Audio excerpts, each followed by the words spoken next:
Assalamualaikum teman-teman, seperti biasa sebelum mulai Mimin mendoakan semoga teman-teman semua selalu dalam keadaan sehat walafiat.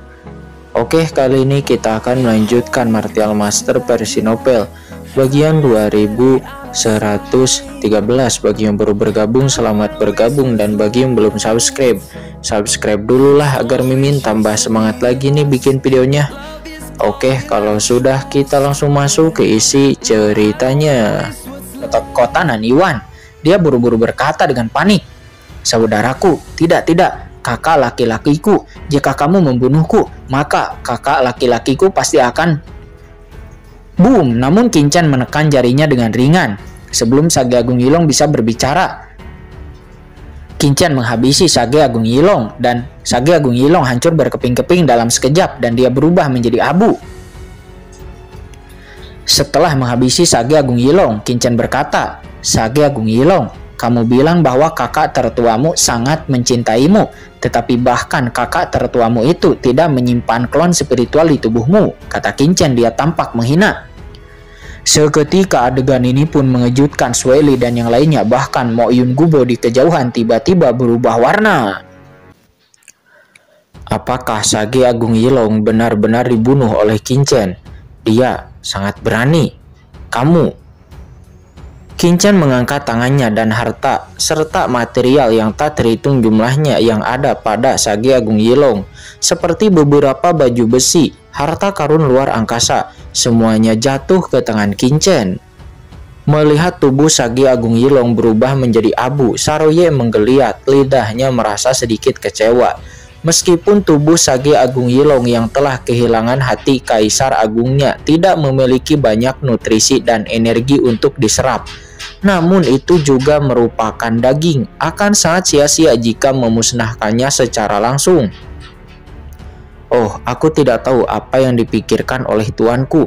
Bahkan jika kamu tidak tega menelan biksu itu secara langsung, kamu bisa memotongnya menjadi beberapa bagian dan memanggangnya perlahan, lalu memakannya. Karena untuk Kaisar Puncak seperti itu, setelah matang maka dagingnya akan benar-benar harum dan lembut. Bisa disebut yang terbaik di alam semesta. Gumam Saroye, dia merasa hampa di hatinya. Bahan-bahannya bagus sekali. Anda, Mo Yun Gubo pada saat ini dia memandang Kincen, matanya berubah seolah-olah ingin mengatakan sesuatu. Akan tetapi pada akhirnya itu hanya berubah menjadi desahan kecil. "Hei teman kecil Kincen, aku benar-benar tidak tahu caranya untuk mengatakan hal-hal baik kepadamu," kata Mo Yun Gubo. Dia hanya menggelengkan kepalanya. "Itu saja, hanya itu saja. Di kota Nanyuan takutnya kami akan mengalami kesulitan. Jika organisasi Naga Hitam berani datang, saya hanya bisa menengahi dan dengan tegas melindungi orang-orang saya di kota Nanyuan.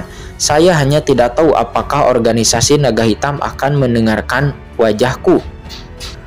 Mo Yun Gubo pucat dan sedih dan dia menangkupkan tangannya ke arah Kincen yang sedang tidak bersemangat. "Teman kecil, aku akan mengucapkan selamat tinggal. Aku khawatir organisasi Naga Hitam akan datang ke kota Nanyuan kita dalam waktu yang dekat. Kamu harus melakukan hal yang sama. Teman kecil, bersiaplah. Jika ada penatua meminta mereka menjemputmu," kata Mo Yun Gubo. Begitu dia selesai berbicara, Mo Yun Gubo melirik Saroye dan segera pergi. "Ayo pergi."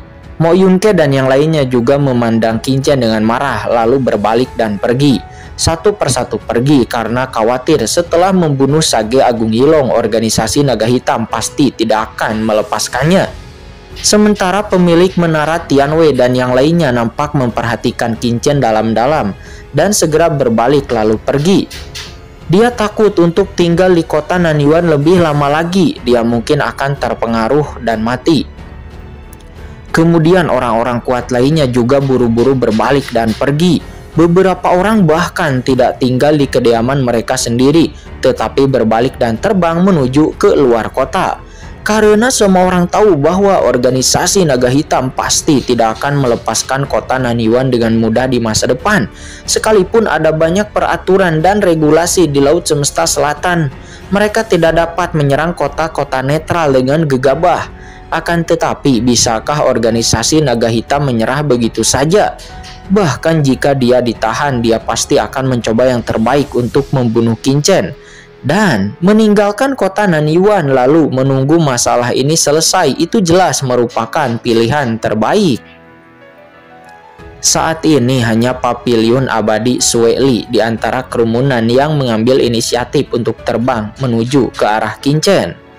Master Papiliun, manajer Papiliun Abadi itu nampak ketakutan mengikuti Master Papiliun Sue Li, seolah-olah dia ingin mencegahnya untuk maju. Akan tetapi dia tidak berani menghalanginya untuk sementara waktu. Sue Li pun mendatangi Qin. Kesembronoan di matanya menghilang dan ada sedikit lebih banyak kekaguman dan cahaya yang tidak bisa dijelaskan. Dia lalu dengan ringan membuka bibir merahnya dan berkata, "Tuan Qin." "Ya, ada apa Nona Sue Li, sang pemimpin Papiliun Master Abadi?" kata Qin. Dia memandangnya sambil tersenyum. "Semua orang menghindariku seperti ular atau kalajengking. Tapi mengapa Master Papiliun Abadi Sue Li, kamu tidak takut padaku?"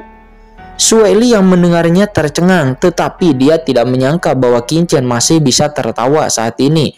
Dengan ekspresi dan nadanya yang sangat santai, dengan alis dan matanya yang sangat percaya diri, sepertinya tidak peduli dengan kematian Sage Agung Yilong.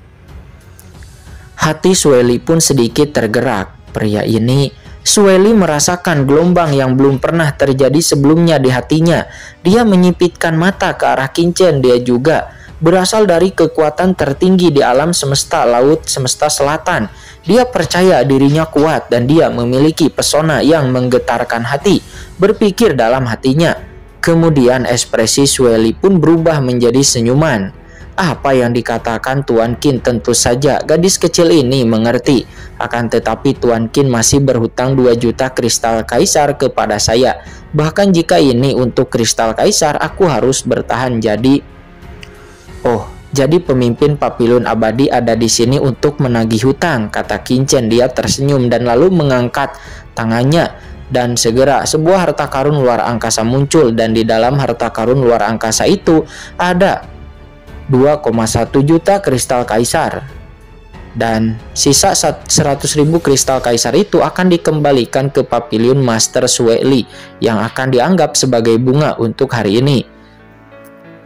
Mendengar itu, Sue Li pun dengan lembut mengambil harta spasial dan dia meliriknya dengan kesadaran spiritualnya. Sue Li menemukan bahwa di dalamnya ada 2,1 juta kristal kaisar dan Sue Li tidak mampu menahan senyum ketika dia melihatnya. Ini 100.000 kristal kaisar dilebihkan. Tuan Qin sangat memperhatikannya, kata Sue Li. Dia tersenyum ringan dan mendorong harta karun luar angkasa itu kembali ke tangan Qin. Mendapati perlakuan Sue Li, Qin pun memandangnya dengan ragu. Tapi Sue Li tidak menyukai ketertarikan kecil ini. Mata Sue Li pun berbinar seolah-olah dia telah membuat keputusan. Dia mengangkat tangannya dan lalu sebuah harta karun luar angkasa tiba-tiba muncul di depannya. Lalu dia mendorongnya dengan lembut ke depan Qin.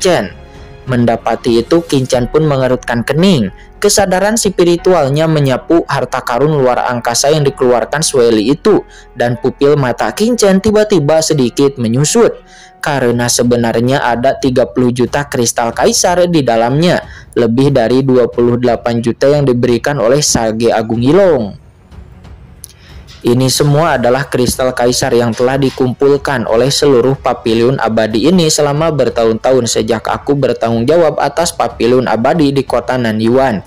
Bahkan beberapa di antaranya semuanya dipindahkan olehku dari markas Papiliun Abadi utama. Saya membawa total 30 juta kristal kaisar ketika saya datang ke sini, dan saya akan memberikan semuanya kepada Tuan Qin, kata Sue Li.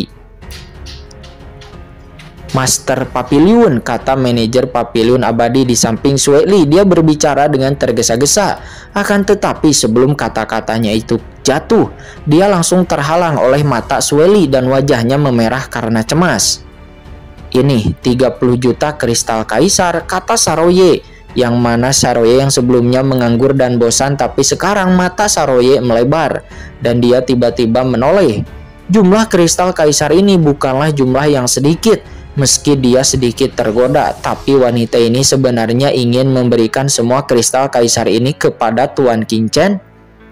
Ada yang salah, pasti ada yang salah. Apa yang akan dilakukan wanita ini? Kata Saroye. Dia menatap Sue Li. Kamu memberikannya padaku, kata Qingchen. Dia mengerutkan kening. Yah, mengapa tidak? Alasan. Apa alasanmu memberikannya padaku? Sue Li pun berkata sambil tersenyum. Sue Li ini hanya berpikir bahwa Tuan Muda Qin tampaknya kekurangan kristal kaisar. Meskipun aku tidak tahu apa gunanya Tuan Muda Qin, tapi karena memiliki begitu banyak kristal kaisar, menaruhnya saja itu akan sia-sia. Jadi, Sue Li, kenapa tidak memberikan saja kepada Tuan Muda Qin? Dan aku hanya berharap Tuan Muda Qin tidak akan melupakan perasaan Sue Li padamu di masa depan. Kata Sue Li. Dia menatap Qingchen dalam-dalam dan segera pergi bersama manajer Papiliun Abadi tanpa menoleh ke belakang, sehingga Qingchen tidak punya kesempatan untuk menolaknya. Menarik, kata Qingchen. Dia melihat sosok anggun Sue Li pergi, mengangkat tangannya dan lalu menyimpan 2 harta karun luar angkasa itu. 30 juta kristal kaisar. Jika Anda tidak mengambilnya, maka itu akan sia-sia. Dan sekarang adalah waktunya Qingchen membutuhkan banyak kristal kaisar. Dan kristal kaisar pada Sage Agung Yilong mungkin tidak cukup. Ayo kembali dulu ke gua, kata Qingchen. Dia lalu membawa Saroye dan Nona Rona dan segera bergegas menuju guanya. Qingchen sangat miskin sekarang, tetapi dia tidak menyangka akan memiliki begitu banyak kristal kaisar secepat ini. Tentu saja yang paling ingin dilakukan oleh Qingchen adalah berkultivasi dalam pengasingan. Scene berpindah ke Papiliun Abadi. Begitu Sue Li dan lelaki tua sang manajer Papiliun Abadi itu kembali ke aula, lelaki tua itu memandang Sue Li dengan penuh semangat dan berkata dengan cemas, Tuan Papiliun, mengapa Anda memberikan semua kristal kaisar milik Papiliun Abadi kita kepada Qingchen? Manajer umum Papiliun Abadi itu tampak cemas karena 30 juta kristal kaisar itu adalah seluruh arus kas tabungan seluruh Papiliun Abadi mereka yang telah mereka operasikan selama bertahun-tahun. Jika atasan Papiliun Abadi mengirimkan seorang komisaris untuk turun dan meninjau, lalu menemukan bahwa kristal kaisar di Papiliun Abadi semuanya menghilang, bagaimana mereka akan menjelaskannya kepada atasan Papiliun Abadi? Dan juga terlebih lagi, ada begitu banyak uang pribadi yang Anda bawa dari markas besar Papiliun Abadi. Manajer Papiliun Abadi itu sangatlah cemas. Dia sangat terburu-buru. Belum lagi uang pribadi 20 juta lainnya itu bukan milik Sue Li dan itu akan diserahkan ke kantor pusat ketika dia kembali untuk melaporkan pekerjaannya di masa depan. Terlebih lagi akan ada komisaris inspeksi dari kantor pusat untuk memeriksa dan akan memeriksa setiap Papiliun Abadi di Laut Semesta. Jika Master Papiliun Sue Li diketahui menggelapkan rekening publik, maka konsekuensinya pasti akan sangat serius. Apa yang kamu takutkan? Kata Sue Li. Dia sama sekali tidak cemas. Inspektur mana yang berani memeriksa rekeningku ketika dia turun? Selain itu, meskipun diketahui dia mengalami defisit, dia akan tetap membayarnya kembali ketika dia kembali ke klan. Master Papiliun, bukan itu yang aku maksud. Meskipun klan dapat membantu Anda untuk membayarnya kembali, namun peringkat dan penilaian Anda di dalam pasti akan sangat rendah. Ini sama saja dengan kehilangan kesempatan untuk menjadi manajemen senior inti dari Papiliun markas besar Papiliun Abadi. Kata manajer Papiliun Abadi itu. Dia sangat cemas. 20 juta kristal kaisar, latar belakang Sue Li secara alami dapat membayarnya. Akan tetapi, mereka hanya anak-anak dari kekuatan besar di markas besar yang dikirim ke tingkat di sini untuk menguji kemampuan manajemen mereka dan dapat membayarnya kembali. Meskipun mereka masih membayarnya kembali, tidak ada hukuman yang berat. Akan tetapi, itu berarti bahwa dia tidak akan bisa mendapatkan posisi tingkat tinggi yang sebenarnya di markas besar Papiliun Abadi dan akan sepenuhnya terpinggirkan. Hal ini lebih serius dibandingkan dengan konsekuensi lainnya. Sue Li menggelengkan kepalanya dan melihat ke langit di kejauhan dengan cahaya yang tidak bisa dijelaskan di matanya. Kamu tidak mengerti, Sue Li bergumam. Saya sedang berinvestasi. Saya merasa pria itu sepadan dengan resikonya. Manajer Papilun Abadi berkata dengan tergesa-gesa, tetapi Qin telah menyinggung organisasi Naga Hitam. Begitu leluhur organisasi Naga Hitam membunuh Qin, maka semua upaya yang telah Anda lakukan pasti akan sia-sia. Namun, Sueli tiba-tiba mengangkat kepalanya. Ya, itulah mengapa aku bilang aku sedang berjudi. Mata Sueli tegas. Aku bertaruh dengan masa depanku bahwa dia bisa hidup, bahwa dia bukanlah orang bodoh yang membunuh Sage Agung Yilong secara intusif. Dan jika dia hidup, aku bisa terus bersamanya di masa depan. Karena dia, aku bersedia. Sueli tersenyum cerah melihat senyum muda dari Master Papilun Abadi itu seperti seorang gadis kecil. Manajer Papilun Abadi itu hanya bisa tertegun sejenak. Pada saat yang sama, berita bahwa Qin telah membunuh Sage Agung Yilong juga menyebar ke seluruh alam semesta selatan dengan kecepatan yang mengkhawatirkan. Namun karena laut semesta selatan begitu luas, maka akan memakan waktu lama agar beritanya sepenuhnya tersebar ke laut semesta selatan. Saat ini di laut semesta selatan di perbatasan kerajaan Yong, terlihat Raja Tianbei yang telah berlama-lama memata-matai Sage Agung Yilong. Dia adalah salah satu orang pertama yang mendapat berita tersebut. Apa? Sage Agung Yilong muncul di kota Nanyuan dan dibunuh. Mendengar berita ini, Raja Tianbei begitu terkejut baik secara fisik maupun mental. Raja Tianbei pun tiba-tiba berdiri seperti disambar petir. Dia tertegun di tempat. Raja Tianbei dari kerajaan Yong tidak bisa menahan gemetar di dalam hatinya.